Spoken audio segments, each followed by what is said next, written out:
2025 সালে 7 জনকার ওয়ারিশ বার করে ওই প্রধানই আবার ওই আমাদের কাছ থেকে আমার বাবার সম্পত্তি রেজিস্ট্রি করে নিছে। তো একটা অঞ্চলে দু রকমের ওয়ারিশ সার্টিফিকেট কি করে হয়? আমরা এলাকার জনগণ এটা নিয়ে খুব ক্ষোভ প্রকাশ করছি।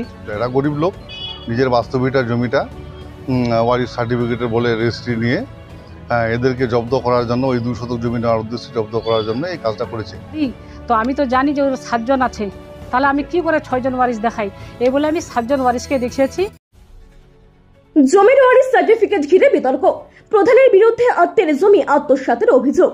রায়গঞ্জ ব্লক 2 এর বিন্দল পঞ্চায়েতে প্রধানের বিরুদ্ধে জমি আত্মসাতের গুরুতর অভিযোগ উঠেছে। অভিযোগ, এক পরিবারের ওয়ারিশ সার্টিফিকেটে ইচ্ছাকৃতভাবে অতিরিক্ত একজনের নাম জুড়ে সে অংশের জমি নিজের নামে রেজিস্ট্রি করিয়েছেন প্রধান নিজেই। জানা যায় 2017 সালে ওই পরিবারের 6 জন সদস্যের নামে ওয়ারিশ সার্টিফিকেট জারি হয়েছিল, কিন্তু বর্তমানের প্রধান 7 জনের নামে নতুন একটি সার্টিফিকেট তৈরি করান। ওই অতিরিক্ত নামটি মৃতক মহিলার বলে জানা যায়। অভিযোগ, মৃত মহিলার নামে অংশ দেখিয়ে তার ছেলে মেয়েদের কাছ থেকে জোর করে জমি রেজিস্ট্রি করান প্রধান অবশ্য অভিযোগ অস্বীকার করে বলেন, আইনি খোঁজ নিয়ে আমি জমি কিনেছি, সবটাই নিয়ম মেনে হয়েছে। অভিযোগকারী রফিজ আলী জানান, আমার মৃত বোনের নাম ইচ্ছাকৃতভাবে জুড়ে দেওয়া হয়েছে, পরে তাদের সন্তানদের কাছ থেকে চাপ দিয়ে জমি রেজিস্ট্রি করানো হয়েছে। এলাকার বাসিন্দা তাসলিম আলী বলেন, একজন প্রধান এমন কাজ করবে ভাবিনি, নিরপেক্ষ তদন্ত দরকার। এ নিয়ে এলাকায় তীব্র চাঞ্চল্য ছড়িয়েছে। জেলা প্রশাসনের তরফে এখনো কোনো মন্তব্য মেলেনি। আপনার নাম? আমার নাম রফিজ আলী। রফিজ বাবু, আপনার বাবার নাম? গোলাম কাদের। কোথায় বাড়ি? বিন্দল তেলেপুকুরি। আপনাদের কি সমস্যা হয়েছে? আমাদের সমস্যা হয়েছে এই যে এখানকার প্রধান আছে, আমরা 2017 সালে 6 জন ওয়ারিশ ছিলাম। তার আগে একটা বোন আমার মারা গেছে, 2017 সালের আগে মারা গেছে, তাকে 2002-এ। হ্যাঁ, এখন 2025 তার পরিবারের কেউ ছিল না? তার পরিবারে আছে ছেলে মেয়ে আছে। প্রধান যে আছে 2025 সালে 7 জনকার ওয়ারিশ সার্টিফিকেট দেখাইছে। প্রধান দেখাচ্ছে 7 জনের ওয়ারিশ। হ্যাঁ, বলছি যে এই যে আগে ছিল আপনারা 6 জন করলেন, আপনার যে বোনকে বাদ দিয়ে দিলেন, এটাকে বাদ দিতে পারেন? আমাদের শরীয়তে পাবে না, শরীয়ত অনুযায়ী পাবে না। হ্যাঁ, তো সেই জন্য 6 জন করেছিল। হ্যাঁ, সেই জন্য 6 জন করেছিলাম। এখন প্রধান সেটা 7 জন দেখাচ্ছে। এখন প্রধান 2025 সালে 7 জনকার ওয়ারিশ বার করে ওই প্রধানই আবার ওই আমাদের কাছ থেকে আমার বাবার সম্পত্তি রেজিস্ট্রি করে নিছে। যে বোনটা আগে মারা গেছে তার ছেলে পিলের কাছ থেকে জোর করে রেজিস্ট্রি করে নিছে। আমরা জানি না কিভাবে রেজিস্ট্রি করলো। আচ্ছা, তারপরে জানলেন কি করে? সেই ছেলে মেয়েরা বলেছে? আমরা দলিল বার করেছি নকলটা, তা থেকে জানিছি। আচ্ছা, এবং ওরা কি দখল নিয়ে নিয়েছে? ওরা দখল নেয়নি, এখনো আমাদের কাছে দখল আছে। এখন দখল নিতে আসছিল? এখনো আসেনি, আমাদের কাছে দখল আছে। আপনারা এখন কি করতে চাচ্ছেন? আমাদের জমি আমরা ফেরত চাচ্ছি। কেন এই জালিয়াতি করলো না, কিভাবে যাচ্ছে সেটা? আমরা চাচ্ছি যে জমিটা, যেহেতু আমরা 6 জন ওয়ারিশ ছিলাম, তো 7 জন ওয়ারিশ দিয়ে ও রেজিস্ট্রি করে নিছে, সেটা তো হয় না। আমরা 6 জনের ওয়ারিশ না, তাহলে অন্য শরিকদেরও সই লাগে সেখানে, তার সাক্ষী লাগে।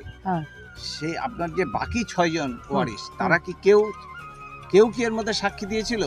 না, 6 জন ওয়ারিশ, আমরা 6 জনের ওয়ারিশ। এই বিষয় নিয়ে কি আপনারা কোর্টে যাবেন? যাব। দিদি, আপনার নাম? জিন্নাতুন খাতুন। আপনি তো প্রধান 4 নম্বর বিন্দন অঞ্চলের। যে আপনার সংসদে একটা সমস্যা হয়েছে যে এক ব্যক্তি একটা ওয়ারিশ সার্টিফিকেট নিয়েছিল, তাতে আগে ছিল 6 জনের নাম, 6 জন ওয়ারিশ। পরবর্তীতে দেখা যাচ্ছে আপনার আমলে আপনি আবার ওয়ারিশ সার্টিফিকেট যেটা দিয়েছেন সেটা 7 জনের নাম। এটা কি করে হলো? স্যার, আমার এই সংসদে উনার বাড়ি আব্দুল গোলামের 7 জন ওয়ারিশ। ওই 7 জন ওয়ারিশের মধ্যে হচ্ছে 4 ছেলে 2 মেয়ে, 1 উনার স্ত্রী। তখন কিন্তু আগের প্রধান কিন্তু ভুলবশতে হোক বা যে কোনো কারণবশতে হোক এখন 6 জন ওয়ারিশ দেখাইছে, কিন্তু আমার সংসদে যেহেতু উনার বাড়ি, তো আমি তো জানি যে 7 জন আছে, তাহলে আমি কি করে 6 জন ওয়ারিশ দেখাই? এই বলে আমি 7 জন ওয়ারিশকে দেখিয়েছি। হুসনারা খাতুন মারা গেছে, উনার বাবা আগে মারা গেছে, কিছুদিন পরে হুসনারা খাতুন মারা গেছে, কিন্তু হুসনারা খাতুনের তো ছেলে মেয়ে আছে বৈধভাবে, তাহলে অবৈধভাবে আমি কি করে 6 জন ওয়ারিশ দেখাই? আচ্ছা, তাহলে আপনি জানেন যে হ্যাঁ, আমার সংসদেই বাড়ি উনার। তার মানে হুসনেরা খাতুন হ্যাঁ ওর বাবার আব্দুল গোলামের পরে মারা গেছে। হ্যাঁ এবং তার ছেলে মেয়ে কয়জন আছে? 4 জন ছেলে আছে, 2 মেয়ে ছিল, এক স্ত্রী উনার এখনো জীবিত আছে, তিনি সুস্থই আছেন। আচ্ছা, উনি সবকিছু বলতে পারবেন যে উনার স্বামী আগে মারা গেছে, তারপর অনেক দিন পরে ওর মেয়ে মারা গেছে। আচ্ছা, তাহলে ওর মেয়ে যেহেতু স্বামী যেহেতু আগে মারা গেছে, তো ওর মেয়ে পরে মারা গেছে, তার ওই মেয়ের কিন্তু 3 ছেলে মেয়ে আছে ওয়ারিস। তাহলে আমি কি করে ওয়ারিসটা বাদ দিয়ে আমি 6 জন ওয়ারিস দেখাই? ওই জন্য আমি জানি যে 7 জন ওয়ারিস আছে। এবং ওই ওয়ারিসরা যে জায়গাটা পেয়েছে তাদের নামে, মানে আপনি যে 7 জন দিয়েছেন, তার মানে হুসনেরা খাতুনের পরিবার যে জায়গা পেয়েছে সেখান থেকে কি কোনো জায়গা আপনার মেয়ের নামে কিনেছেন? হ্যাঁ, এটা সত্যি? হ্যাঁ, ওনারা বিক্রি করেছে, আমরা কিনেছি। আচ্ছা, সেটা বৈধভাবে? হ্যাঁ, বৈধভাবে কিনেছি। আপনার বাড়ি? বিন্দুল 4 নম্বর অঞ্চলের অন্তরগ্রামে। আপনার নাম? তসলিম আলী। কি হয়েছে এখানে সমস্যা? সমস্যা যেটা আমরা আজকে জানতে পারলাম, এখানে মোটামুটি অঞ্চলের সব গ্রামের লোক, কিছু নেতৃত্ব যারা সবাই এক জায়গায় জমায়েত হয়ে জিনিসটা আলোচনা করলাম। মামা ভাগনার ব্যাপার তো যেটুকু জানতে পারলাম, এরা 2017 সালে 6 জন শরিক দেখাইছে। রানিং আমাদের যে প্রধান, ওই প্রধানই 2017 কিংবা 20 শুনলাম জমি কিনছে ওখান থেকে 14 শতক। 2 শতক এদের অবশিষ্ট আছে। ওই 2 শতক জমি এদের পরে বারবার প্রেসার করতেছে, এটা নিয়ে নিলে আমার সুবিধা হবে নিজের সুবিধার্থে। কিন্তু এরা ওই 2 শতক জমির উপর দিয়ে রাস্তা করে ভিতরে 2-4 বিঘা জমি আছে, এরা ওইটা বেচবে না। ও বারবার বলতেই থাকে। এরা মাঝখানে বিক্রিও করতে চাইছিল, ঠেকা যখন পড়েছিল। এখন এরা বিক্রি করবে না, একটু সচল হয়েছে। তো এর মধ্যে ও কিছু জমিটাকে নিজের আয়ত্তে আনার জন্য কিছু কাজ জালিয়াতি করেছে, যেটা আমরা বুঝতে পারলাম আজকে। যে যখন এরা 6টা শরিক হয় 2017 সালে, তখন কিন্তু এরা 7 জন ভাই বোন, বাস্তব যেটা। তো বাপ থাকতেই যেই বোনটা, মানে যেই মেয়েটা মারা যায়, ওকে ওয়ারিস থেকে এটা বার করে দেয় সিস্টেম অনুসারে, যেটা মুসলমান সংবিধান সিস্টেমে জানি আমরা, যে বাবা থাকতে যদি কোনো ছেলে মেয়ে মারা যায়, ও কোনো জমি জায়গাতে ভাগ বসাতে পারে না, তার পরিবারও কেউ পারে না। তো সেই সূত্রে এরা 6 জনেই ওয়ারিস দেখায় কিছু জমি বিক্রিও করেছে। ওই যিনি রানিং প্রধান, উনিই কিনেছেন 2017 কি 18 সালে। এখন আবার যেই 2 শতক ওই নেওয়ার জন্য চেষ্টা করতেছে, ও বুদ্ধি লাগাইছে যে ওই যেই মেয়েটা আগে মারা গেছে, ওই মেয়েটাকে ওয়ারিস বানিয়ে দিয়ে ওদের ওয়ারিসের কাছ থেকে জমি রেজিস্ট্রি নিয়ে নিছে।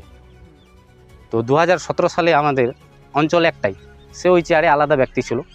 উনি যেটা লিগাল, আমাদের মনে হয় উনি লিগালটাই আগে করেছেন 2017 সালে। 6 জনেই ওয়ারিস বানিয়েছেন। ইনি সেই জমিটাকে চক্রান্ত করে নেওয়ার জন্য এখন একটা ওয়ারিস বাড়িয়ে দিয়ে জমিটা আবার নিজে কিনে নিল। তো একটা অঞ্চলে দু রকমের ওয়ারিস সার্টিফিকেট কী করে হয়? আমরা এলাকার জনগণ এটা নিয়ে খুব ক্ষোভ প্রকাশ করছি। এই ধরনের দুঃখজনক বিষয় যেন কারো ক্ষেত্রে না হয়, এটা ন্যায্য বিচারের জন্য আমরা দরকার পড়লে যেখানেই উচ্চপদস্থে যেতে হয় আমরা আশ্রয় নেব। আর বিশেষ করে যিনি 4 নম্বর অঞ্চলের 23টা বুথ, সেই বুথের প্রধানের দায়িত্বে আছে, তাকে এই জিনিসটা চক্রান্ত করাটা আমার মনে হয় একেবারেই ঠিক হয়নি।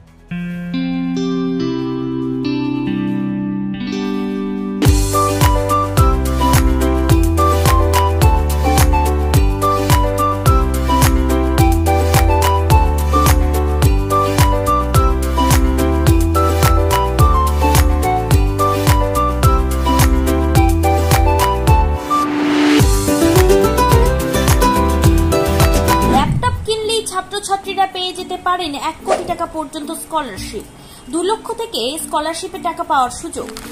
এটা ছাড়াও 25টি গাড়ি জেতার সুযোগ রয়েছে, আছে 48টি মোটর বাইক জেতার সুযোগও। এছাড়াও থাকছে 450টি ইলেকট্রনিক প্রোডাক্ট, যেমন TV, fridge, washing machine, laptop, microoven, mobile phone সহ অসংখ্য উপহার জেতার সুযোগ। এখানে মাত্র 21,000 টাকা থেকে শুরু করে বিভিন্ন দামের ল্যাপটপ পাওয়া যাচ্ছে। এই সুযোগ সীমিত সময়ের জন্য, তাই আর দেরি না করে আজই চলে আসুন রায়গঞ্জের নেতাজি সুভাষ রোডের হাজারিলাল পেট্রোল পাম্প লাগোয়া রিলায়েন্স ডিজিটাল শোরুমে পুরস্কার জেতার সুযোগ গ্রহণ করুন।